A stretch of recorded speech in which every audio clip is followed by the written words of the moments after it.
he deserved it. එහෙම දිය යුතුයි. හොඳම national director කියන award එක සුදුස්සාටම හම්බෙලා තියෙනවා. හරිම තීරණය. මම වින් කරා වගේ තමයි. එයායින් මාව ගෙනාවේ first time. මේ ජයග්‍රහණය ලේසි ජයග්‍රහණයක් නෙමෙයි. බොහොම සතුටුයි අපේ සුබපැතුම් උණුසුම් සුබපැතුම්. ඉතා කිටි කාලෙකින් මට මේ ලැබුණ මැච් එකක් ගැහුවා. මැච් එකක් ගැහුවා කියන්නේ ගහන්න ඕන රිදෙන්නම ගැහුවා. මගේ භාෂාවෙන් කිව්වා. මට මේක කරන්න බෑ කියලා පිරිසක් බලාගෙන හිටියා රොෂාන් රාජපක්ෂ කියන එක දිලට මේක කරන්න පුළුවන්ද බැරිද කියලා. කුවේට් වල මේ වගේ වැඩක් වෙච්ච පළවෙනි අවස්ථාව. තමයි මේ රටට වීසා දෙන්නේ. මම ලක්ෂ සංඛ්‍යාවක් ගෙනාපු කෙනා.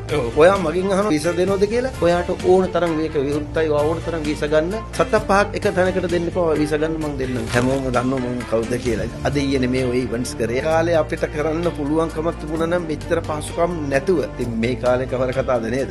කරන්න බැරි දෙයක් නෑ. මේ වගේ පැජන්ට් එකක් කරන එක මට නැති.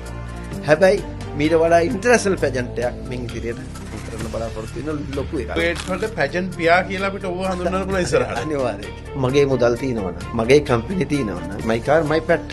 මගේ account එක කෝටියකටවත් යන්න බෑ අයියේ. account විකුණලා හම්බ කරන්න ඕන අවශ්‍ය මිනිස්සෙක් නෙමෙයි මම. රොෂාන් රාජපක්ෂ කියන්නේ මම අදත් කියනවා බ්‍රෑන්ඩ් එක ඊළඟ ඉවෙන්ට් එක කුවේට් එකේ කරන එක. දැවන්ත ඉවෙන්ට් එකක් කරනවා. මේක ඇවිල්ලා හදවතින් මුගේ හොල්ලන්නේ. රිද්දන් තමයි වැඩේ ලස්සන වෙන්නේ.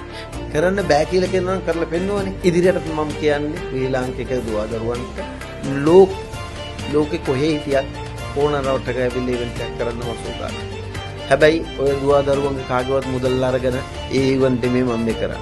මගේ මුදලෙන් මගේ හැකියාවෙන් මට පොඩ්ඩක් ගෙන්නන්න ඕන කැමරාමන්ස්ලා ගෙන්නන්න ඕන මම කරා. මේ සහෝදරයෙක් වගේ කෙනෙක්. එයාගේ පළවෙනි වැඩේ මල්ලි මේ වැඩේ අපි කරමුද කියන එක. මම වචනයක් දුන්නා. අයි අපි මේක කරමු කියන එක. මම වචනයක් දුන්නොත් මම ඒ වචන අනිවාර්යෙන් ඉෂ්ට කරනවා. ඔහු හොඳම නැෂනල් ඩිරෙක්ටර් බවට පත් වෙනවා. ඒකට ඔබත් ඒකේ කොටස්කරුවෙක්.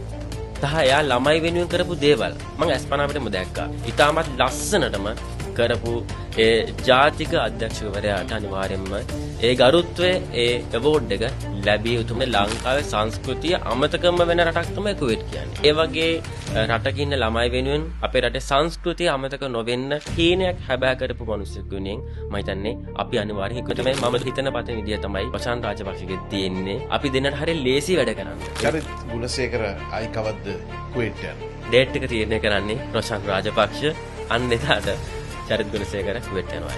අර වගේ වැස්සේ තෙමෙන්න එහෙම ගට්ස් එන්නේ කොහෙන්ද ඔයාට? That's just my personality, I would say. It was amazingly arranged. Roshan sir, everything was like given to us by him because he provided absolutely everything. No challenges except each other. He's definitely everything. Kuwait ඉතිහාසයේ ඉතිහාස පොතේ තරම් අකුරින් ලියවෙන අලුත් පරිච්ඡේදයක් විශේෂ අත්දැකීමක්. මම තමයි ඉස්සෙල්ලා